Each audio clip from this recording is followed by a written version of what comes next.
Hello students, मैं रौनक sir आज के क्लास में आपका स्वागत करता हूं। तो मैं लेकर आ गया हूं पार्ट 3 जीवन विज्ञान क्लास 10 माध्यमिक बोर्ड से रिलेटेड। तो आज हम लोग देखने वाले हैं डार्विनवाद और क्रम विकास के प्रमाण। इसके पहले मैंने पार्ट 1 और पार्ट 2 अपलोड कर दिया है, जाकर उसे अच्छे तरीके से देखिए। उसमें अच्छे तरीके से मैंने समझाया है, तो वीडियो पे बने रहिएगा और स्किप बिल्कुल भी मत करिएगा। ठीक है, तो हम लोग चलिए स्टार्ट करते हैं। चार्ल्स डार्विन और प्राकृतिक चयनवाद। ठीक, चलते हैं। देखिए क्या लिखा हुआ है यहाँ पर ही कि चार्ल्स रॉबर्ट डार्विन एक अंग्रेज वैज्ञानिक थे जिन्होंने जीवों के क्रम विकास को स्पष्ट किया। क्या क्या जीवों उनके सिद्धांतों को क्या कहा गया? डार्विनवाद या प्राकृतिक चयनवाद कहा गया। ठीक ना। तो इन्होंने क्या किया था? रॉबर्ट डार्विन ने एक अंग्रेज वैज्ञानिक था जिन्होंने जीवों के क्रम विकास को क्या किया? स्पष्ट किया। तो जीवों के क्रम विकास को स्पष्ट किया, उसी सिद्धांत को क्या कहा गया? डार्विनवाद या प्राकृतिक चयनवाद कहा गया। तो ये इन्होंने क्या किया था कि जब ये उन्होंने 5 साल का HMS बीगल नामक जहाज की यात्रा किया। क्या नाम? जहाज का नाम क्या था? HMS beagle.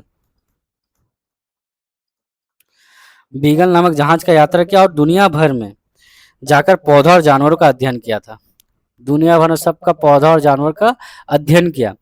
ठीक ना, स्टडी किया। फिर उसके बाद खासकर एक तो द्वीप था, उस द्वीप का नाम क्या नाम था? द्वीप का नाम था, बता दे रहा, गोलापागोस। ठीक ना, गोलापागोस द्वीप। इस द्वीप पर खास करके उन्होंने जाकर पौधा जानवरों का अच्छे से अध्ययन किया था। फिर उन्होंने क्या देखा था? उन्होंने देखा कि एक ही द्वीप पर अलग अलग जगहों पर रहने वाले जो पक्षी थे कि चोंच का आकार अलग अलग था। मतलब एक ही जगह पर बहुत अलग अलग टाइप के जो पक्षियां थे उनका चोंच जो होता है वो अलग अलग था। तो इससे यह बात साबित हो गया था कि जीव पर्यावरण के अनुसार बदलते हैं। मतलब इससे क्या साबित हो गया था कि जीव जो है पर्यावरण के अनुसार क्या होते हैं? बदलते रहते हैं।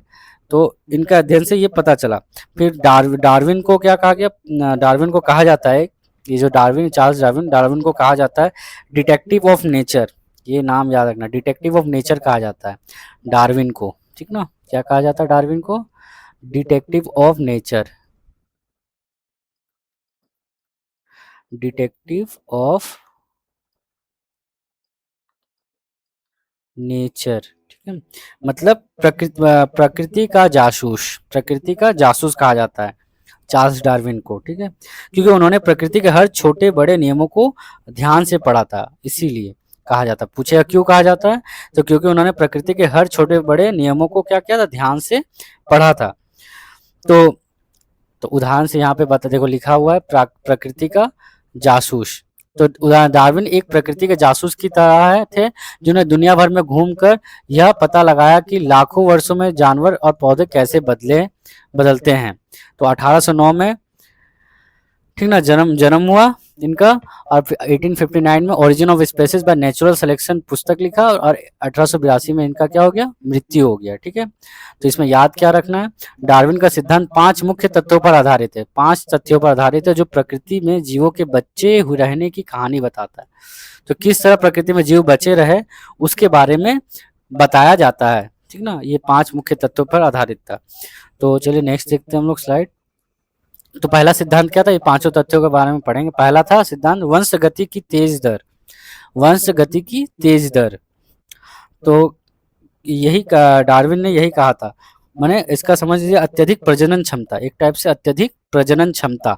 तो डार्विन के अनुसार जीवों में संतान पैदा करने की प्रचुर क्षमता होती थी। यह वंश गति के ज्यामितिक अनुपात में होती थी। ठीक ना, उदाहरण जैसे समझ लीजिए सरसों का एक पेड़ असंख्य बीज पैदा करता है और हर बीज में एक नया पौधा बनने की क्षमता होती थी। तो हर बीज में क्या होता है? एक नया पौधा बन सकता है। तो सभी जीव में क्या होता था? आसानी से संतान बढ़ाने का असीमित माने अनलिमिटेड क्षमता था। यही वृद्धि क्या था? ज्योमेट्रिक प्रोग्रेशन में ज्यामितिक अनुपात में होता था। ज्यामितिक अनुपात मतलब यहाँ पे बोला गया ज्यामितिक अनुपात का मतलब 2 का बाद 4, 4 का डबल 8, 8 का डबल 16, 16 का डबल 32, ऐसे करके चलता था। 16 का 32, 32 का 64, ऐसे पिछली संख्या का हमेशा दोगुना होता था। मतलब 2, 4, 8, ठीक ना, फिर 16, 32 ऐसे करके चलता रहता है। मतलब हमेशा पिछला संख्या का डबल होता रहता था। इसको बोलते हैं ज्यामितिक अनुपात। ठीक है, तो उदाहरण में बताया, जैसे सरसों का पौधा हजारों बीज पैदा करता है, हर बीज में एक नया पौधा बन सकता है। जैसे एक रानी मधुमक्खी एक दिन में 1000 अंडे देती है। और एक तो सैल्मन मछली है, सैल्मन फिश, वो एक मौसम में लगभग 2,80,000 अंडे देती है। 2,80,000 अंडे यहाँ पे एक सैल्मन मछली देता है। तो इस तरह से एक रानी मधु के 1000 अंडा देता है। तो वैसे ही बताया गया है। तो ये प्रजनन क्षमता है, ठीक है। तो मान लो एक हाथी, मान लेते हैं, वैसे समझते हैं कि हाथी बोल रहे, मान लो एक चूहा है, जो मादा चूहा साल में 8 बच्चे देती है। अगर वे बच्चे कुछ ही महीनों में प्रजनन करने लगते तो क्या होता? तो वैसे ही बोल रहा है, समझ लीजिए, मान लो एक हाथी है जो कम प्रजनन करता है। अगर उसकी सभी संतानें जीवित रहे तो 750 साल में पूरी पृथ्वी क्या होगा? हाथियों से ही भर जाएगा। सोच लीजिए। तो लेकिन ऐसा होता है क्या? ऐसा ऐसा तो नहीं होता है।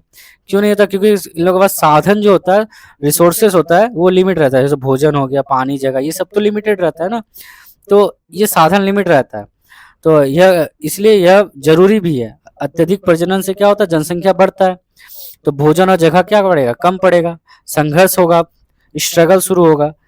तो स्ट्रगल शुरुआत हो जाएगा इससे। तो यहीं से स्ट्रगल का शुरुआत हुआ। तो अगला स्लाइड में पढ़ते हैं, ठीक ना। तो इसके बारे में तो अब इसमें याद क्या रखना है, यदि सभी बच्चे जीवित रहते तो पृथ्वी कुछ ही समय में एक ही जीव से पूरा भर ही जाता पूरा, ठीक ना। तो ये था इसका वंश वृद्धि की तेज दर, ठीक ना, पहला सिद्धांत। दूसरा सिद्धांत देखते हैं। दूसरा सिद्धांत था अस्तित्व के लिए संघर्ष। अस्तित्व के लिए संघर्ष। अब इस अस्तित्व के लिए संघर्ष क्या है संघर्ष किसको बोलते हैं? तो संघर्ष वही जो अभी बताया मैंने, भोजन, पानी, आवास और प्रजनन साथी, ठीक ना, पार्टनर जिसको बोलते हैं, मैटिंग पार्टनर, ये सब सीमित था, लिमिटेड था। जब जनसंख्या बहुत बढ़ जाता था तो हर जीव को जीवित रहने के लिए लड़ना पड़ता था। जब जनसंख्या क्या होता, बहुत ज्यादा बढ़ जाता था, तो हर जीव को अपना भोजन पानी के लिए लड़ना पड़ता था। तो उसी को सर्वाइव कहा गया है, ठीक ना, स्ट्रगल, ठीक ना। तो इसमें क्या बोला है, पृथ्वी पर भोजन और आवास सीमित है, इसलिए जीवों को जीवित रहने के लिए संघर्ष करना पड़ता था। उदाहरण से समझते हैं, एक ही रोटी के लिए 2 कुत्तों का लड़ना, ठीक ना, या अन्य जाति हम लोग लिख सकते हैं, या एक ही बिल के लिए गिलहरी और कटफोड़वे की लड़ाई, ठीक ना, कटफोड़वा, ठीक ना, उसका लड़ाई गिलहरी। तो ये एक तरह से उदाहरण से मैंने समझाया है, ठीक है। अब चित्र में समझते हैं। यहाँ पे चित्र में मैंने अच्छे से समझाया है। 2 टाइप का अंतरजातीय संघर्ष है, ये हो गया अंतरजातीय संघर्ष, ठीक ना। तो अंतरजातीय संघर्ष माने अलग प्रजाति, जैसे अंतरजातीय संघर्ष मतलब अलग प्रजाति, जैसे शेर बनाम चीता। यहाँ शेर और चीता के बीच में लड़ाई हो रहा है, ठीक है ना। तो शेर और चीता के बीच में यहाँ पे हमने देखा अंतरजातीय से दूसरी माने एक दूसरे प्रजाति, दोनों दूसरा प्रजाति का है, वो दोनों में लड़ाई देखने को मिल रहा है। तो बीच में क्या हुआ, शिकारी और शिकार के रूप में, ठीक ना। एक टाइप से समझ लो, एक शिकारी और एक शिकार है। तो एक शिकारी होगा, एक शिकार होगा, दोनों में से कोई एक ही बचेगा, ठीक है। तो वैसे ही बताया है। वैसे शेर, और यहाँ पे देखिए शेर है और एक हिरन का तो यहाँ दिया नहीं है, शेर है, ठीक है ना, दोनों शेर ही है। तो शेर और हिरन में भी ऐसा होता है, शेर हिरन को क्या करता है, खाता है। सांप और नेवला में, ठीक ना, एक और उदाहरण ले लीजिए, सांप और नेवला। तो सांप और नेवला में दोनों आपस में क्या लड़ता है। गिलहरी देख लीजिए, गिलहरी और कठफोड़वा, वुड पिकर जिसको बोलते हैं, कठफोड़वा को वुड पिकर, ठीक ना। तो एक ही पेड़ के छेद के लिए क्या करता है, वो लोग कंपटीशन करता है, गिलहरी और कठफोड़वा भी, ठीक ना। तो यही हुआ संघर्ष, ये हो गया अंतरजातीय संघर्ष। अब दूसरा अंतरजातीय संघर्ष हो गया। पहला संघर्ष पढ़े, अंतर प्रजातीय संघर्ष पढ़े, फिर दूसरा पढ़े अंतर प्रजातीय संघर्ष में क्या हो गया, वही एक ही जाति के बीच में संघर्ष। और दूसरा पढ़े अंतरजातीय संघर्ष, जो दूसरी जातों के बीच में संघर्ष होता है, जैसे शिकारी शिकार का बताया, शेर हिरन, सांप नेवला, ये सब हो गया अंतरजातीय संघर्ष। अब तीसरा हो गया पर्यावरणीय संघर्ष। तीसरा क्या हो गया, पर्यावरणीय संघर्ष, ठीक ना। तो पर्यावरणीय संघर्ष का ये हो गया एक ही जाति का, ये हो गया अलग अलग जाति का, ठीक ना। और ये हो गया वातावरणीय संघर्ष तीसरा। तो वातावरणीय संघर्ष क्या, प्रकृति के बिना, प्रकृति के कारण, माने जीव जो है बाढ़ के कारण, सूखा, ज्वालामुखी या ठंड गर्मी के कारण जो संघर्ष झेलना पड़ता है। तो अगर भीषण सूखा पड़ा कहीं पर ही, तो क्या होगा, पानी नहीं मिलेगा। अब पानी नहीं मिलेगा तो क्या होगा, कई जीव कितना होगा, मर जाएंगे। तो बाढ़ में कई जानवर बह जाते हैं। बाढ़ आने से क्या होता है, बाढ़ में भी कई जानवर बह जाता है। यही तो संघर्ष है प्रकृति के खिलाफ, ये प्रकृति के खिलाफ होता है सब, ठीक ना। और इसी में बहुत जानवर क्या होते हैं, मर जाते हैं, जिससे आबादी क्या होता है, कम जाता है। तो ये भी जरूरी है। हाँ, तो सभी जीवों को किसी ना किसी प्रकार से संघर्ष क्या होता है, झेलना पड़ता है, फेस करना पड़ता है। जो संघर्ष में टिक पाता है, जो सरवाइव कर पाता है इस संघर्ष को, वही आगे रहता है, और बाकी सब क्या होता है, खत्म हो जाता है। तो इस तरह से वो लोग को संघर्ष करना पड़ता है। तो इसमें क्या याद करना है, जीवों को अपनों से, दूसरों से और प्रकृति से, तीनों से लड़ना पड़ता है, ठीक ना। तो जीवों को इसमें क्या, इस सिद्धांत में हमको क्या सीखने को मिला कि जीवों को अपनों से भी लड़ना पड़ता है, दूसरों से भी, और प्रकृति से भी लड़ना पड़ता है, ठीक है। तो यहाँ पे हम लोग समझे इस सिद्धांत को। दूसरा सिद्धांत अस्तित्व के लिए संघर्ष, यही था, अस्तित्व के लिए संघर्ष। तो आशा करता हूँ समझ में आ गया होगा। तो सिद्धांत तीसरा था विभिन्नताएं, वेरिएशंस, ये तीसरा सिद्धांत है। तो इसमें क्या कहा गया था, इसमें कहा गया था कि संसार में कोई भी दो जीव बिल्कुल एक समान नहीं होते। कुछ विभिन्नताएं जीवों के लिए उपयोगी होती है और कुछ हानिकारक, ठीक ना। तो ये था इसका तीसरा सिद्धांत कि संसार में जितना भी जीव है वो सब क्या अलग अलग समान नहीं होता, सब अलग अलग दिखता है, और सब ठीक ना, सब अलग अलग दिखता है, और कुछ के लिए उपयोगी होता है वो, और कुछ के लिए हानिकारक भी होता है। तो जैसे विभिन्नता क्या है, हम लोग समझते हैं विभिन्नता क्या होता है, एक ही प्रजाति के जीवों में आपस में छोटे छोटे अंतर होते हैं। एक ही प्रजाति का जीव रहेगा लेकिन थोड़ा थोड़ा सा क्या होगा, अंतर देखने को मिलेगा। जैसे रंग में देखने को मिलेगा, आकार में देखने को मिलेगा, शरीर की बनावट या हैबिट्स में, मतलब आदत में उसका देखने, व्यवहार में देखने को मिलेगा, कुछ ना कुछ अंतर हमको देखने को मिलेगा। कोई भी दो जीव बिल्कुल एक जैसा नहीं होता, ठीक ना। यहाँ तक कि एक जैसा जुड़वा में भी मामूली थोड़ा बहुत अंतर देखने को मिलता है। जुड़वा बच्चों में भी तो थोड़ा बहुत अंतर हम लोग को देखे हैं, देखने को मिलता ही है। तो कुछ ना कुछ अंतर देखने को मिलेगा, ठीक है। तो विभिन्नताएं भी दो प्रकार की होती है, वो बात हम लोग पढ़ेंगे, ठीक ना। तो यहाँ पे देखिए क्या है पिक्चर में, उदाहरण में हम समझते, उदाहरण में क्या किया, एक ही माता पिता की संतानों, जैसे आप और आपका भाई बहन में शक्ल, कद और आदतों में तो भिन्नता देखने को मिलता है, वैसे इनमें भी देखने को मिलता है। यही था इस सिद्धांत, ये तीसरा सिद्धांत। तो यहाँ पे हम लोग देखिए चोंच का इसने ज्यादा उपयोग किया, तो चोंच देखिए सब में क्या अलग अलग देखने उपयोगी भिन्नता है, माने कीड़े पकड़ने के लिए अधिक सक्षम होगा। तो कीड़े पकड़ने के लिए सबसे अच्छा सक्षम कौन सा होगा, बड़ा वाला चोंच, ठीक ना। तो सब एक ही प्रजाति का, लेकिन इसका चोंच क्या है, बड़ा है, ठीक ना। तो कुछ ना कुछ सब में थोड़ा ना थोड़ा भिन्नता हम लोग को देखने को मिलता है, ठीक ना। तो याद इसमें क्या रखना है कि केवल उपयोगी विभिन्नताओं वाले जीव ही जीवन संघर्ष में विजयी होते हैं। जो उपयोग करता है भिन्नता को, वही जीवन संघर्ष में क्या होता है, हमेशा जीतता है। तो ऐसे हम लोग जानते हैं कि विभिन्नता दो प्रकार की होती है, एक उपयोगी होती है और एक अनुपयोगी होती है, मैंने हानिकारक बोल सकते हैं इसको, ठीक ना। तो उपयोगी भिन्नता क्या होती है, समझा देता हूँ। उपयोगी भिन्नता क्या होती है, जो जीव को पर्यावरण में जीवित रहने में मदद करता है वो हो गया उपयोगी। जो जीव को पर्यावरण में जीवित रहने के लिए मदद करता है वो हो गया उपयोगी। जैसे हरे पत्ते, जैसे उदाहरण से समझ लीजिए, हरे पत्तों पर रहने वाले हरा कीड़ा पत्तों में छिप जाता है। हरा पत्ता में क्या होता है, हरा कीड़ा छिप जाता है, पक्षी उसे देख नहीं पाता, वह बच जाता है।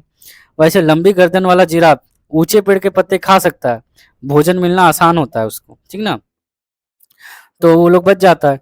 तो वैसे ही हानिकारक भिन्नता क्या हो गया, अब हानिकारक भिन्नता समझते हैं, जो जीव को कमजोर बनाती है। ये हानिकारक भिन्नता क्या है, जो जीव को क्या करता है, कमजोर बनाती है। जैसे शिकार बनने का खतरा बढ़ाती है, मतलब शिकार, किसी ना किसी का शिकार हो ही जाएगा वो, ठीक ना। तो उदाहरण जैसे हरे पत्तों पर रहने वाला लाल कीड़ा क्या हो गया, हरा पत्ता पर अगर लाल कीड़ा होगा उसी का उल्टा, तो क्या होगा, पत्तों पर साफ दिखता है, पक्षी उसे आसानी से क्या करते हैं, पकड़कर खा जाता है और वो मर जाता है। तो यह महत्वपूर्ण क्यों है भिन्नता, इसीलिए क्योंकि उपयोगी विभिन्नताएं क्या होता है, यूजफुल जो वेरिएशन होता है, जीवों को संघर्ष में बचाती है। जीवों को क्या करता है, जो संघर्ष में बचाता है और अधिक संतान पैदा करता है फिर, और ये यही संतान उपयोगी गुण लेकर आता है फिर से। तो और हानिकारक भिन्नता क्या है, जो जीव को संघर्ष में हरा देता है वह मर जाता है और उसके जीन क्या होते हैं, खत्म हो जाता है। अब उसका जीन ही खत्म हो गया तो अब वो संतान के लायक आगे पीढ़ी दर पीढ़ी नहीं बच पाता है, ठीक ना। तो यही था इसका तीसरा सिद्धांत विभिन्नताएं का, ठीक ना। तो विभिन्नताएं समझ में आ गया होगा आप लोगों को। अब हम लोग चलते हैं अगला स्लाइड में, सिद्धांत 4 और 5 एक ही स्लाइड में, प्राकृतिक चयन और नई प्रजाति, ठीक ना। प्राकृतिक चयन और नई नेचुरल सिलेक्शन और नया प्रजाति के बारे में पढ़ेंगे, न्यू स्पेसीज के बारे में, ठीक ना। तो प्राकृतिक चयन है क्या, तो देखिए क्या लिखा हुआ है, प्रकृति केवल उन जीवों को चुनती है जिनमें उपयोगी विभिन्नताएं होती है। प्रकृति, अभी जो मैंने बताया, प्रकृति वही लोग को चुनता है जिसमें उपयोगी विभिन्नताएं पाई जाती है। इसे प्राकृतिक चयन कहते हैं। साथ समय के साथ ये छोटे बदलाव इकट्ठे होकर एक बिल्कुल नई प्रजाति बना देती है। समय के साथ ये छोटा-छोटा बदलाव होते-होते एक नया प्रजाति, जैसे हमने वहाँ पीछे देखा था, चोंच धीरे-धीरे क्या हो गया था, लंबा हो गया था पक्षी का। वैसे धीरे-धीरे ये क्या होता है, इकट्ठा होके ये सारा छोटा-छोटा बदलाव इकट्ठा होके एक नया प्रजाति बन जाता है। ठीक ना? तो उदाहरण से जैसे हमने बताया, हरे पत्तों पर रहने वाला कुछ कीड़े लाल और कुछ हरे होते हैं। पक्षी लाल कीड़ों को खा जाता है, लेकिन हरे कीड़ों को उपयोगी विभिन्नता से बच जाता है, जो कि उपयोगी, हरा कीड़ा क्या हो गया, उपयोगी विभिन्नता हो गया। ये जो हरा रंग हो गया उसके लिए उपयोगी हो गया। ठीक है, तो जीवों में ये बदलाव हुआ। तो यहाँ पे देखो चित्र में बताएं, चित्र में क्या बताएं कि जीवों में बदलाव प्रकृति का फिल्टर नेचुरल सिलेक्शन कहलाया है। पीढ़ी दर पीढ़ी गुणों का जानना, पीढ़ी दर पीढ़ी जो गुण आया उस गुण को लेकर वो नया प्रजाति में उत्पन्न हुआ। ठीक ना? इस तरह से ये जीवों में बदलाव देखने को मिला जो हमने बताया। तो यही था इसमें नई प्रजाति और नेचुरल सिलेक्शन। ठीक ना? तो इसमें याद क्या रखना है कि जीवन संघर्ष में वही विजयी होता है जो समर्थवान होता है, जो उसको सह लेता है। ठीक ना? जो उससे बच जाता है, तो वही होता है जीवन संघर्ष में विजयी। तो यही था इसका चौथा और पांचवा सिद्धांत, प्राकृतिक चयन और नई प्रजाति। तो प्रकृति किसको चुनता है? जो विभिन्नताओं का उपयोग करता है, और उसी में बाद में क्या होता है, धीरे धीरे बदलाव होकर वही गुण जो चेंजेस हुआ वो इकट्ठा होकर एक नया प्रजाति बनता। तो यही था सिद्धांत 4 और सिद्धांत 5। तो आशा करता हूँ समझ में आ गया होगा। चलते नेक्स्ट स्लाइड में। डार्विन का क्लासिक उदाहरण, अब जिराफ की गर्दन वाला, जो मैंने इससे पहले भी समझा, अभी भी समझाता हूँ फिर से। तो सरल भाषा में समझते हैं क्या है। प्राचीन काल में छोटी और लंबी गर्दन वाले दो तरह के जिराफ थे। पहले के टाइम में प्राचीन काल में दो टाइप का जिराफ था, एक लंबी गर्दन वाला और एक छोटा गर्दन वाला। जब नीचे की घास खत्म हो गई तो केवल लंबी गर्दन वाले ही ऊंचे पेड़ों की पत्तियां खा सका और छोटा गर्दन वाला विलुप्त हो गया धीरे धीरे। जैसे उदाहरण से, जैसे घर में ऊंची अलमारी में डिब्बा निकालने के लिए लंबे कद वाले व्यक्ति को आसानी होती है, वैसे लंबे जिराफ को खाना आसानी से मिला। जैसे कि यहाँ पिक्चर में प्राचीन काल का दो जीव दिखाया, एक छोटा गर्दन एक बड़ा गर्दन वाला। ठीक ना? तो बड़ा गर्दन वाला खा पाया, छोटा गर्दन वाला नहीं खा पाया बाद में, तो इससे विलुप्त हो गया छोटा गर्दन वाला। ठीक है, तो इस तरह से उनकी संतानें, छोटे गर्दन वाले की संतानें क्या हो गया, खत्म हो गई, और लंबे गर्दन वालों की संतानें जीन अगला पीढ़ी में जाकर उसका उपयोग करके धीरे धीरे बढ़ता रहा, और वो नेचुरल सिलेक्शन में आ गया, मैंने प्राकृतिक चयन में आ गया। और लेमार्क से बिल्कुल अलग लेमार्क, मैंने क्या कहा गया, इसको नेचुरल सिलेक्शन कहा गया, खींचने। ठीक ना? खींचने से गर्दन क्या हो गया, इसका खिंचाव से धीरे धीरे और लंबा होता गया बाद में, और डार्विन इसी को खींचने से गर्दन क्या हो गया, लंबी हो गई। तो डार्विन क्या कहता है इसमें कि पहले से लंबी गर्दन वाले बच गए, बाकी क्या हो गए, मर गए। जो लंबी गर्दन वाले जिराफ थे वो बच गए, और बाद में वो क्या हो गए, मर गए, छोटी गर्दन वाले। तो आज हम लोग जो सभी जिराफ को लंबे गर्दन वाले हैं देखते हैं, क्योंकि छोटा गर्दन वाला क्या हो गया, पूरा विलुप्त हो गया। आज हम लोग जो देखते हैं वो लंबा गर्दन वाला ही देखते हैं। तो अब हम लोग चलते हैं नीचे, क्या याद रखना देख लेते हैं। तो लाभदायक विभिन्नता संतानों में चली गई, जो लाभदायक था, जिससे आज के लंबे गर्दन वाले जिराफ बने, जो आज का लंबा गर्दन वाला जिराफ हम लोग को देखने को मिलता है। ये याद है रखना है टॉपिक। तो ये था इसका सिद्धांत। डार्विन का क्लास, एक उदाहरण दिया था उन्होंने, डार्विन ने, जिराफ की गर्दन से लेके, सिद्धांत नहीं था सॉरी, ये उन्होंने एक अपना सिद्धांत दिया, क्या दिया, उदाहरण दिया था जिराफ को लेकर। ठीक ना? तो चलिए अब रिवीजन करते हैं थोड़ा, क्या समझे अभी हम लोग। तो इसमें हम लोग समझे, जीव तेजी से बच्चे पैदा करते, पहला सिद्धांत था। भोजन सीमित और इसलिए संघर्ष हुआ। उसके बाद तीसरा हम लोग पढ़े कि सभी जीवों में कुछ ना कुछ विभिन्नताएं होती है। और चौथा हम लोग पढ़े प्रकृति सबसे समर्थ जीव को ही चुनता है, माने प्राकृतिक चयन, जिसमें नई प्रजातियां उत्पन्न हुई। और उसके बाद यदि बदलाव पीढ़ी दर पीढ़ी मिलकर क्या हुआ, नई प्रजातियां बनी। तो ये सारा हम लोगों ने पढ़ा सिद्धांत में। तो टोटल 5 सिद्धांत हम लोगों ने पढ़ा, जो हम लोगों ने डार्विन का पढ़ लिया। अब हम लोग चलते हैं नेक्स्ट, जीवाश्म विज्ञान और घोड़े का क्रम विकास पढ़ेंगे। जीवाश्म विज्ञान और घोड़े का क्रम विकास। इससे पहले भी आप लोग जानते हैं कि जीवाश्म क्या है। जीवाश्म होता है प्राचीन टाइम में जो पौधे और जानवर चट्टानों में दबे होकर ठोस अवशेष या निशान जो अभी देखने को मिलते हैं, उसी को हम लोग क्या बोलते हैं, जीवाश्म कहते हैं। तो प्राचीन काल में जो पेड़ पौधा दब जाता था लाखों करोड़ों साल पहले, तो वही उसी को हम लोग बोलते हैं जीवाश्म। तो यहाँ देखो लिखा हो, चट्टानों में दबे प्राचीन जीवों के अवशेषों को जीवाश्म कहते हैं। शॉर्ट में यही लिखना है। चट्टानों में दबे प्राचीन जीवों के अवशेषों को क्या कहते हैं? जीवाश्म कहते हैं। घोड़ों का विकास 6 करोड़ वर्षों में छोटे आकार से आज के विशाल घोड़े में हुआ है। तो 6 करोड़ वर्षों में पहले कैसा दिखता था और अभी कैसा दिखता है उसको मैंने यहाँ पे पूरा पिक्चर में समझाया है। तो देखते हैं जैसे, तो इसमें हम लोग क्या क्या देखेंगे कि क्या क्या देखने को मिलेगा कि हड्डियां, दांत, पत्ते, अंडे या पैरों का निशान हो सकता था। जीवाश्म में कुछ भी हो सकता है जीवाश्म के रूप में, ठीक ना। तो तो जीवाश्म विज्ञान को एक चीज समझ लीजिएगा, जीवाश्म के विज्ञान को क्या बोलते हैं इंग्लिश में? पैलेंटोलॉजी बोलते हैं, ठीक ना, ये याद रखना है। PALAE एक सेकेंड, LAEONTOLOGY,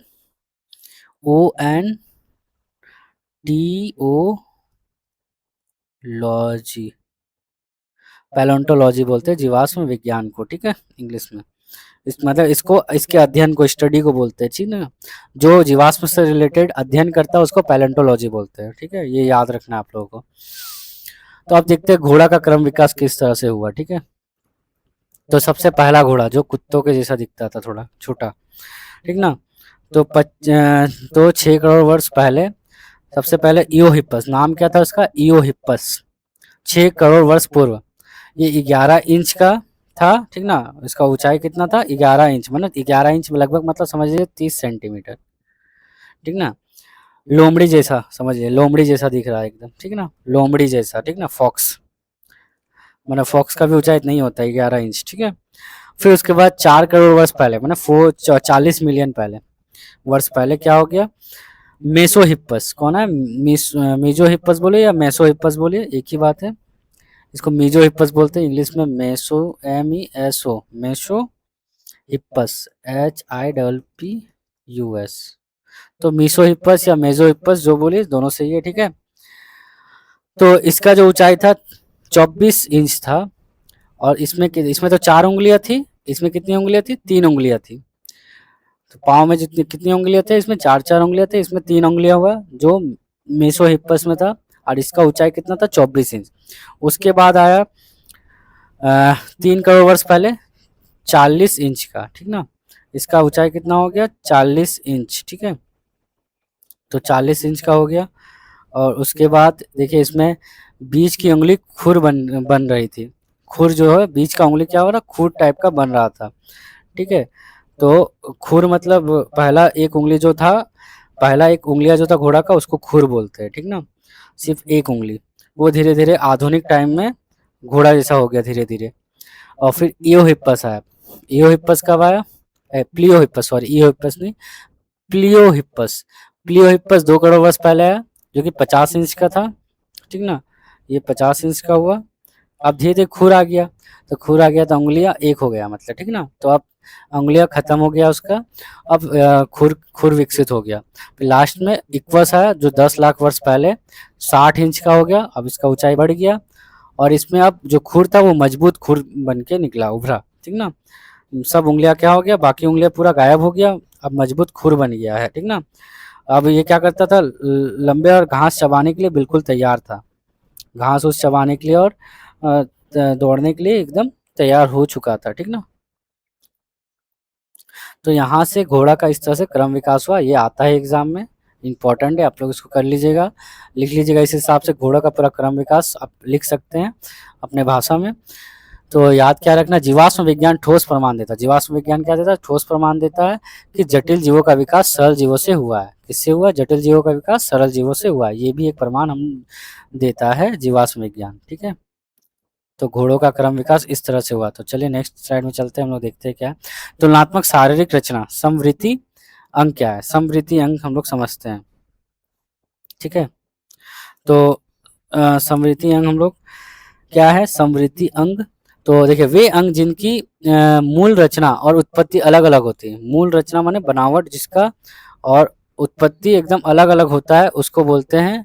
लेकिन बोल रहा उसका कार्य समान होता है, माने उसका स्ट्रक्चर अलग होता है लेकिन कार्य, काम माने समान होता है, उसको बोलते हैं समवृद्धि अंग। उसका नाम क्या है? समवृद्धि अंग। तो यहाँ पे सम और वृद्धि, ठीक ना। तो समवृद्धि अंग से हम लोग अलग अलग उत्पत्ति हो गया, और अलग मतलब उत्पत्ति अलग अलग हो रहा है, मतलब अलग अलग पूर्वज से बन रहा है। उत्पत्ति अलग हो रहा है मतलब क्या हो रहा है, अलग अलग पूर्वज से वो बन रहा है। और अंत जो शारीरिक रचना हो गया, हड्डियां हो गया, मांसपेशी, सब क्या होगा, अलग अलग देखने को मिलेगा। लेकिन कार्य बोल रहा है सेम है, सबका क्या है, समान है, एक जैसा है। जैसे जैसे हम लोग देख लीजिए, सबका अलग अलग, जैसे उड़ना हो गया, उड़ना एकदम अलग चीज हो गया, ठीक ना। तो वो हो गया। तो यहाँ पे हम लोग एक चित्र से समझेंगे इसको पूरे अच्छे तरीके से, ठीक है। तो चित्र से समझते हैं। तो उदाहरण क्या है, जैसे तितली और पक्षी, दोनों के पंख उड़ने के काम आते हैं। दोनों के पंख क्या होते हैं, उड़ने के काम आते हैं। लेकिन तितली के पंख में हड्डियां नहीं होती, जबकि पक्षी के पंख में क्या होता है, हड्डियां होती है। तो यही दोनों में डिफरेंस हो गया, बनावट अलग हुआ लेकिन दोनों उड़ने का ही काम करता है, ठीक ना। तो दोनों पक्षियों में पंख उड़ने के काम आते हैं, ठीक है। तो जैसे कीट और पंख यहाँ पे दिखाया है। पक्षी का पंख हड्डियां हड्डियां सहित, मटर का टेंड्रिल पत्ती से उत्पन्न होता है, और हरजोरा का टेंड्रिल क्या होता है, तने से उत्पन्न होता है। सबका उत्पत्ति अलग अलग हो रहा है, पूर्वज सबका अलग अलग है, लेकिन काम एक ही है, उड़ना, ठीक ना। काम क्या है, समान, उड़ना। तो ये हो गया समवृत्ति अंग। ये सब किस कैटेगरी में आएगा, समवृत्ति अंग में आएगा, ठीक है। समझ में आ गया होगा। तो अगला हम लोग समझते, पक्षी तो समझ लिए, अब हम लोग समझते हैं। तो ये जो टेंड्रिल मैंने बोला, मटर में टेंड्रिल, ठीक ना। ये मटर का जो क्या बोला मैंने, टेंड्रिल बोला। ये और हरजुआ का टेंड्रिल बोला। दोनों में, दोनों क्या है, चढ़ने के काम आते हैं। मतलब देखिए, दोनों का सीधा सीधा ऊंचाई, ये ऊपर की ओर बढ़ता है, दोनों क्या ऊपर की ओर बढ़ता है, ठीक ना। इसका जो टेंड्रिल है धीरे धीरे बढ़ता है। तो ये और क्या होता है, चढ़ने का काम में आता है। लेकिन जो मटर का टेंड्रिल है उसका पत्ती से बना हुआ है। तो ये उत्पत्ति कहाँ से होता है, इसका पत्ती से होता है, और इसका उत्पत्ति तना से होता है। तो ये चढ़ने के काम में आ जाता है, लेकिन ये नहीं आ पाएगा, ठीक ना। तो दोनों का जो उत्पत्ति हुआ अलग अलग हुआ है, ठीक है। अब हम लोग चलते हैं नेक्स्ट, अगला स्लाइड में। आशा करता हूँ समझ में आ गया है समवृत्ति अंग क्या है। तो ये याद रखना है, जिसका रचना उत्पत्ति अलग अलग हो लेकिन कार्य समान हो, उसको बोलते हैं समवृत्ति अंग। नेक्स्ट स्लाइड में चलते हैं हम लोग। अब समजात अंग दूसरा हो गया, समजात अंग। तुलनात्मक शरीर का रचना में एक आ गया समजात अंग। इसका ठीक उल्टा, समवृत्ति का ठीक उल्टा, वे अंग जिसका मूल रचना और उत्पत्ति समान हो लेकिन उनके कार्य अलग अलग होते हैं, उसको समजात अंग बोलते हैं, ठीक ना। जैसे उदाहरण क्या, मनुष्य का हाथ, मनुष्य का हाथ पकड़ने के लिए, और वेल का फ्लिपर तैरने के लिए होता है। अंदर से एक ही तरह की हड्डियों से बना है, जो बनावट है दोनों का सेम है, लेकिन दोनों का काम क्या है, अलग अलग है। एक पकड़ने के लिए है और एक तैरने के लिए। तो ये था अच्छा एग्जाम्पल, एक मनुष्य का हाथ और वेल का फ्लिपर से, ठीक ना। तो इसी को समझाया है यहाँ नीचे पिक्चर में। तो मनुष्य का हाथ है ये, ठीक ना, जिसको ह्यूमेरस ऊपरी वहां बोलते हैं ह्यूमेरस, ठीक ना। रेडियस प्लस अल्ना से मिलकर, रेडियस प्लस अल्ना से मिलकर बना है। तो कार्पल्स हो गया यहाँ हथेली, ये हो गया कार्पल्स, यहाँ पे हथेली बोलते हैं इसको, रिस्ट, ठीक ना। उंगलियां, ये सामने में उंगलियां, ठीक है। और इसमें देखिए कार्य क्या है इसका, हथेली का, इसका काम क्या है, पकड़ना, लिखना, उठाना मनुष्य का। और वही वेल का फ्लिपर, ठीक ना। वेल का देखिए इसमें फ्लिपर है, वेल का सेम चीज है, बनावट एकदम सेम है, दिख रहा होगा आपको, स्ट्रक्चर सेम बनावट है। बस इसमें क्या है, ह्यूमेरस, रेडियो अल्ना कार्पस, मेटाकार्पस, ठीक ना, ये सारा कुछ है इसमें। बस इसका काम क्या है, लेकिन तैरना, इसका काम क्या है, तैरना। पानी में, जैसे पानी में से चप्पू चलाते हैं वैसा ये चलाता है अपना, ठीक ना। पानी में बाहर से पूरा देखने में बिल्कुल सेम दिखता है, लेकिन अंदर से क्या हड्डियां एक जैसी एकदम, ठीक ना। तो बाहर से थोड़ा अलग दिखता है, लेकिन अंदर से क्या होगा, पूरा एक जैसा दिख रहा है, मनुष्य और वेल का जैसा, ठीक ना। तो उसके बाद देखिए चमगादड़, चमगादड़ का और बिल्ली का, चमगादड़ का पंख और बिल्ली का। तो चमगादड़ का पंख को हम लोग देख रहे हैं, उसमें भी वही सब है, ठीक सेम जैसा आकृति था। तो इसमें भी ये क्या, उड़ने का काम करता है, बनावट सेम है लेकिन ये उड़ने का काम करता है, काम अलग है, ठीक ना। तो इस तरह से सबका अलग अलग उत्पत्ति और रचना समान है लेकिन कार्य सबका अलग अलग है। तो याद कैसे रखेंगे, उत्पत्ति एक होता है, काम अलग होता है समजात में, ठीक है। तो समझ में आ गया होगा समवृत्ति और समजात अंग। नेक्स्ट चलते हैं हम लोग, केंद्रमुखी एवं विभिन्न मुख क्रम विकास, ठीक ना, इसको कन्वर्जेंट और डाइवर्जेंट बोलते हैं, ठीक ना। तो क्या है ये, देखते हैं, जब अलग-अलग जीव एक ही वातावरण के लिए खुद को ढालते हैं, तो उसे केंद्रमुखी कहते हैं। जब वो अलग-अलग जीव एक ही वातावरण के लिए खुद को ढाल लेते हैं, उसको बोलते हैं केंद्राभिमुख कहते हैं, ठीक ना?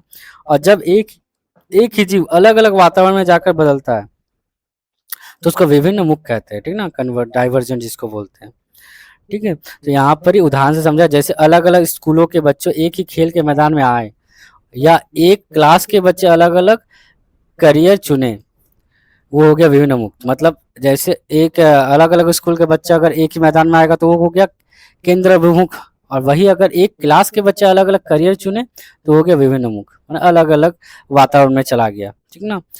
तो वैसे यहाँ पे मैंने पिक्चर में समझा केंद्रमुखी क्रम विकास क्या है? केंद्रमुखी क्रम विकास है, जैसे शार्क मछली और ये व्हेल स्तनधारी, दोनों ही जल में है, ठीक ना? और इधर इधर स्तनधारी पूर्वज में क्या-क्या हो गया? स्तनधारी में चमगादड़ आकाश में, बंदर वृक्ष, मनुष्य भूमि और व्हेल पानी, ठीक ना? सबका सब कोई क्या अपने वातावरण के हिसाब से अपने आप को जो ढाल लिया, ये लोग अपना वातावरण के हिसाब से ढाल लिया, तो ये केंद्रमुखी क्रम विकास हो गया। और यहाँ पे सब क्या हो गया? अलग-अलग वातावरण में रहने लगा, तो ये हो गया विभिन्न मुख, ठीक ना? सब का सब स्तनधारी पूर्वज है, लेकिन रह रहा है अलग-अलग वातावरण में, कोई जमीन में, कोई वृक्ष में, कोई पानी में, तो कोई आकाश में। तो यही हो गया केंद्रमुखी गल और विभिन्न मुख क्रम विकास, ठीक ना? तो समझ में आ गया होगा। तो याद क्या रखना, इसमें समृद्धि अंग जो होता है वो केंद्रमुखी विकास को दर्शाता है, और समजात अंग किसको दर्शाता है? विभिन्न मुख विकास को दर्शाता है। ये भी याद रखना, समृद्धि किसको दर्शाता है? केंद्रमुखी विकास मतलब कन्वर्जेंट को, और विभिन्न मुखी में डाइवर्जेंट किसको दर्शाता है? समजात अंग को, ठीक है? चलिए नेक्स्ट स्लाइड में चलते हैं। अब आया अवशेषी अंग, वेस्टिजियल ऑर्गन जिसको बोलते हैं इंग्लिश में, ठीक है? तो अवशेषी अंग क्या है? जीवों के शरीर में पाए जाने वाले वे निष्क्रिय अंग जो पूर्वजों में काम करते थे लेकिन अब उनका कोई उपयोग नहीं रहा, उसको अवशेषी अंग कहते हैं। माने वैसा शरीर का अंग जो पूर्वज में पहले काम करता था लेकिन अब उसका कोई उपयोग नहीं रहा, उसको अवशेषी अंग कहते हैं, या निष्क्रिय अंग भी बोल सकते हैं। इसका दूसरा नाम निष्क्रिय अंग भी बोल सकते हैं, वेस्टिजियल ऑर्गन। तो उदाहरण से समझते हैं क्या, जैसे यहाँ पे मैंने पिक्चर में बताया, मनुष्य के उदाहरण में मनुष्य के पेट में अपेंडिक्स होता है और अक्ल दाढ़, ठीक ना? उसका भी दोनों क्या हो गया? दोनों का कोई काम नहीं था, जिसका आज हमारे शरीर में कोई काम नहीं है, ठीक ना? आज के समय में हम लोग का ये दोनों का कोई भी काम नहीं है। तो अक्ल दाढ़ में विजडम टीथ जो होता है ना, टीथ दाढ़ में टीथ बोलते हैं, अक्ल दाढ़ में विजडम टीथ का बात कर रहे हैं, ठीक है? जिसको तीसरी दाढ़ बोल सकते हैं, अक्ल दाढ़, तीसरी दाढ़ या विजडम टीथ बोल सकते हैं। तो इसका काम क्या था अक्ल दाढ़ का? तो हमारे पूर्वज इससे कच्चा मांस और कठोर पौधे को खाता था, उन्हें चबाने के लिए यूज करता था ज़्यादा। तो आज हमारा जबड़ा छोटा हो गया और खाना भी नरम हो गया, इसलिए ये दाढ़ बेकार हो गया, ये तीत क्या हो गया? बेकार हो गया, और आते आते उखड़ जाता है। तो अक्ल का दाढ़ इसीलिए क्या होता है? धीरे धीरे उखड़ जाता है और निकलवानी पड़ती है लास्ट में, नहीं तो अगर नहीं उखड़ता तो, ठीक ना? इसीलिए ये हो गया अक्ल दाढ़, विजडम टीथ, ठीक है? और चित्र में हम लोग समझते हैं क्या क्या अवशेषी अंग है। तो यहाँ पे एक मनुष्य का अवशेषी अंग में बताया गया है कि मनुष्य में ये दिख रहा कॉक्सिक, तो पीछे रीढ़ का हड्डी में ऐसे पूंछ के समान बना रहता है, कॉक्सिक टेलबोन बोलते हैं इसको, ठीक ना? क्या बोलते हैं?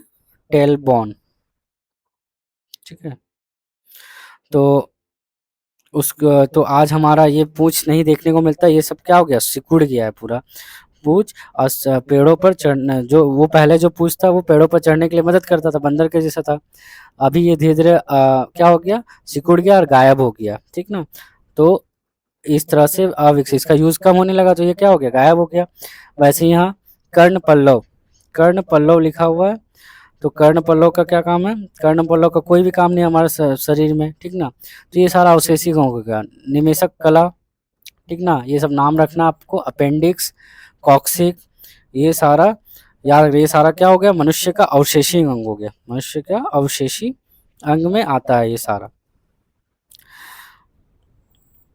अब अगला पौधा में, जैसे आम का निषिद्ध पुंकेसर, आम का क्या होगा? निष्क्रिय निषिद्ध मतलब निष्क्रिय, ठीक ना? निष्क्रिय पुंकेसर बोल सकते हैं।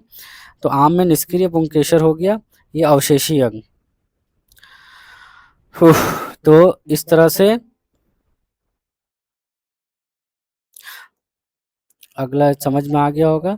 याद रखें कि अवशेषी अंग क्या साबित करता है कि हमारा विकास उन पूर्वजों से हुआ है जिनमें ये अंग सक्रिय थे।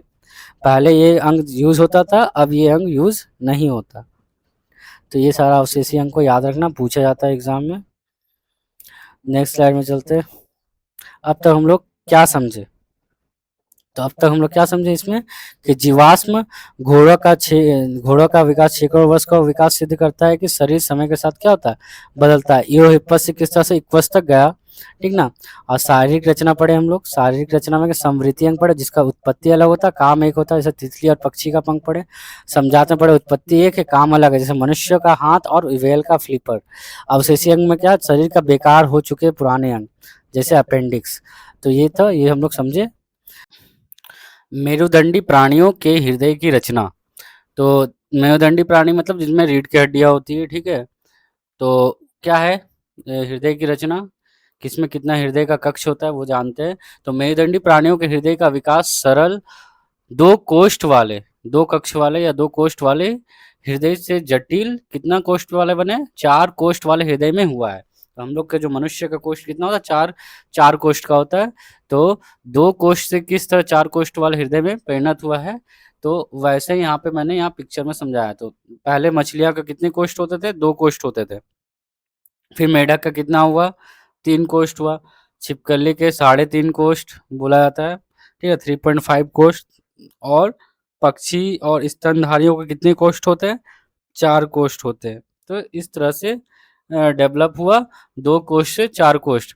और इसी तरह से क्रम विकास भी हुआ था।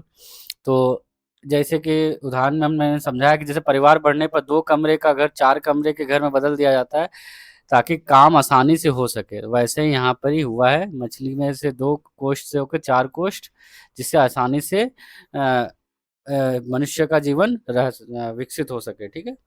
तो नीचे याद क्या रखना है इसमें, हृदय के कोष्ठ को तो याद रखना ही है रखना। साथ में हृदय का यह क्रमिक विकास सिद्ध करता है कि नई प्रजातियां सरल जीवों से ही हुआ है, बना है। तो हृदय का ये क्रम विकास आपको दिखाना है, और इसी से प्रमाणित क्या होता है कि जो नई प्रजातियां उत्पन्न हुई वो सरल जीवों से ही बनी है। तो सरल जीव से ही बना हुआ है, यही इसमें था बताना, ठीक है। तो चलिए नेक्स्ट क्लास में चलते हैं हम लोग। भ्रूणीय विज्ञान से प्रमाण। अब भ्रूणीय विज्ञान से क्या क्या प्रमाण मिले, विभिन्न जीवों के भ्रूण की प्रारंभिक अवस्था बिल्कुल एक जैसी होती थी। मैंने विभिन्न अलग अलग जीवों का जो पहले शुरुआत में भ्रूण कैसा था, एक जैसा होता था। लेकिन हैकल के अनुसार क्या हुआ, भ्रूण का विकास जीव के पूर्वजों का इतिहास दोहराता है। हैकल ने क्या बताया था कि भ्रूण का जो विकास है, विकास जीव, वो पूर्वजों का इतिहास को क्या करता है, दोहराता है, ठीक ना। ये जो मैंने पहले बताया था स्लाइड में, ठीक है। तो मतलब देखिए यहाँ पर ही बोलने का मतलब क्या है कि माँ के गर्भ के शुरुआती दिनों की तस्वीर देखकर आप यह नहीं बता सकते कि वह मछली का बच्चा है या चूजा का या इंसान का बच्चा। वही चीज यहाँ पे बताया गया है कि गर्भ में शुरुआती दिनों में आप लोग नहीं बता सकते वो किसका बच्चा है, ठीक ना। सबका बनावट क्या रहता था, बिल्कुल एक जैसा होता था। वही लिखा है यहाँ पे, प्रारंभिक अवस्था क्या होता है, सबका एक जैसा होता है। तो वही प्रारंभिक अवस्था में मछली का भी देखिए वही था, गलफड़ था, छिद्र था, पूंछ था। कछुआ का भी सेम गलफड़, छिद्र और पूंछ देखने को मिला था। चूजा में भी गलफड़, छिद्र और पूंछ देखने को मिलता है। इंसान में भी क्या देखता है, गलफड़, छिद्र और पूंछ। ये तीन चीज सब में समान होता था प्रारंभिक अवस्था में। फिर मध्यम अवस्था में क्या होता है, ये मछली का थोड़ा शेप में आ जाता है। फिर ये कछुए के शेप में आ जाता है, फिर चूजा का शेप में आ जाता है, फिर ये इंसान के धीरे धीरे शेप में आता है बीच वाले अवस्था में। फिर अंतिम अवस्था में पूरे मछली का रूप में आ जाता है। अब पूरे तरीके से ये कछुआ के और चूजा भी पूरा उसी के तरह दिखने लगता है, और अंत में इंसान का भी दिखने को लगता है कि इंसान का बच्चा की तरह, ठीक है। तो इस तरह से भ्रूण विकास से भी प्रमाणित मिलता है। तो शुरुआत में बोला प्रारंभिक अवस्था में भ्रूण का विकास क्या होता है, एक जैसा होता है। लेकिन हेकल ने बोला था कि भ्रूण का विकास जीव के पूर्वजों का इतिहास दोहराता है। तो जीव का जो पूर्वज था उसी का इतिहास दोहराता है, मैंने पहले पूर्वज जैसा दिखता था वैसे ही बाद में भ्रूण से पता चलता है, ठीक है। तो ये था भ्रूण विज्ञान के प्रमाण। नेक्स्ट हम लोग चलते हैं। हाँ, अब तक देखिए क्या हम लोग समझे, क्या जो पढ़े, हृदय का विकास पढ़े, किस किस तरह मछली का 2 कोष से मनुष्य के 4 कोष तक का सफर था, ठीक ना। अवकरण के कारण मतलब चयापचय के कारण हृदय जटिल हुआ, माने सरल से जटिल हुआ। भ्रूण विज्ञान, भ्रूण विज्ञान में क्या, शुरुआती भ्रूण में सभी जीवों के गलफड़े और पूंछ और छिद्र सब क्या था, एक जैसा था। हैकल ने क्या बताया था, ये जो वहां पे मैंने बताया था कि ऑन्टोजेनी रिपीट्स फाइलोजेनी। ऑन्टोजेनी क्या करता है, रिपीट्स फाइलोजेनी, जो बोला था पूर्वजों से रिपीट मेल करता है, इतिहास को क्या दोहराता है, ठीक है। तो वो मैंने एकदम एग्जाम्पल से बताया था अभी। नेक्स्ट अध्याय का हम लोग थोड़ा समरी कर लेते हैं। तो जीवाश्म विज्ञान हम लोगों ने पढ़ा था, बोर्डा से रिलेटेड, इओहिपस से किस तक इक्वस तक का सफर था। फिर हम लोग पढ़े शारीरिक रचना, समृद्धि अंग समझे, समझात अंग समझे और अवशेषी अंग को भी समझे। तो ये डार्विन का प्राकृतिक चयनवाद के भाग में ही आता है। और तीसरा आता हृदय का विकास, 2 से 4 कोष तक का सफर। और फिर भ्रूण विज्ञान, हैकल का सिद्धांत था जिसमें, ठीक है। तो ये था इनका समरी जो हम लोगों ने पढ़ा। अब देखते हैं क्वेश्चन, बहुविकल्पीय प्रश्न को हम लोग देखते हैं, ठीक है। क्वेश्चन, तो पहला क्वेश्चन, डार्विन की प्रसिद्ध पुस्तक कब प्रकाशित हुई, तो 1859 में प्रकाशित हुआ था डार्विन का पहला पुस्तक। सैल्मन मछली एक प्रजनन काल में कितने अंडे देती है, 2,80,000 अंडे देती है। कठफोड़वा और गिलहरी के बीच संघर्ष किस प्रकार का था, अंतरजातीय संघर्ष था। प्राकृतिक चयनवाद का सिद्धांत किसने दिया था, चार्ल्स डार्विन ने दिया था। घोड़े और का विकास किस युग में शुरू हुआ था, इओसिन युग में हुआ था, ये याद रखना है। आज के आधुनिक घोड़े का वैज्ञानिक नाम क्या है, इक्वस है। तितली और पक्षी के पंख किस प्रकार के अंग है, समृद्धि अंग है। मनुष्य के हाथ और चमगादड़ के पंख क्या है, समझात अंग। नेक्स्ट बहुविकल्पीय प्रश्न में और 9 नंबर क्या है, एक ही वर्ग के प्राणियों का भिन्न आवासों में विकास क्या कहलाता है, विभिन्न मुख कहलाता है। मनुष्य में अपेंडिक्स क्या है, अवशेषी अंग है। मछली का हृदय कितने कोष्ठों का होता है, मछली का हृदय 2 कोष्ठों का होता है। स्तनपायी प्राणियों का हृदय कितने कोष्ठों का होता है, 4 कोष्ठों का। सर्वप्रथम भ्रूणों में समानता का अध्ययन किसने किया, हैकेल ने किया। ऑन्टोजेनी रिपीट्स फाइलोजेनी सिद्धांत किसने दिया था, हैकेल ने दिया था।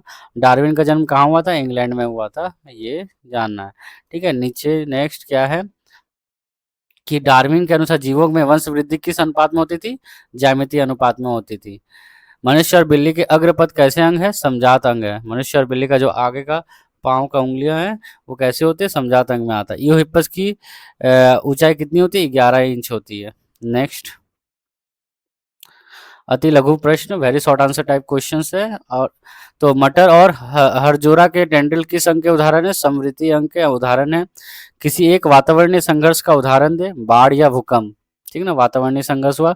केंद्राभिमुख क्रम विकास का एक उदाहरण क्या हुआ, मछली और व्हेल का जलीय वातावरण में विकास, ये केंद्राभिमुख क्रम विकास हो गया।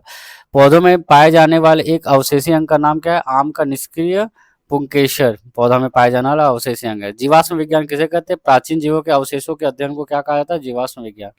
मेढक जो कि उभयचर प्राणी का हृदय कितने कोष्ठों का होता है, तो मेढक का होता है 3, ठीक ना, 3.5 होता है, 3 बोला जाता है, 3.5 भी लिख सकते हैं, ठीक है।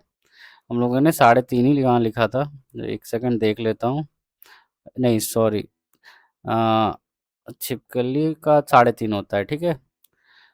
छिपकली का कितना होता है, 3.5 होता है। छिपकली का 3.5 होता है, ठीक है। मेढक का 3 ही होता है। ठीक है। तो ये मैं डालता हूँ, ठीक है। नेक्स्ट क्या, कौन सी विभिन्नताएं कार्बनिक विकास में योगदान देती है, तो उपयोगी विभिन्नता है, ठीक ना। तो देखिए यहाँ लिखा है मैंने, क्रम विकास एक दिन की घटना नहीं है बल्कि करोड़ों वर्ष का एक अटूट सफर है और हम सब इसी सफर का हिस्सा है, ठीक ना। क्रम विकास धीरे धीरे होता जा रहा है, ये क्वार्ट से। तो इस तरह से क्रम विकास चलता आ रहा है और अभी भी चल रहा है, ठीक है। तो अब हम लोग नेक्स्ट टॉपिक पढ़ेंगे अगले पार्ट में। तो पार्ट 4 में जीवन यापन की युक्ति अनुकूलन पढ़ेंगे। अभी के लिए टाटा बाय बाय। जो लोग यहाँ तक वीडियो को देखे हैं, अगर वीडियो अच्छा लगा होगा तो लाइक कमेंट और सब्सक्राइब कर दीजिएगा और वीडियो शेयर भी करिएगा अपने दोस्तों के साथ। तब तक के लिए टाटा बाय बाय, फिर मिलते हैं।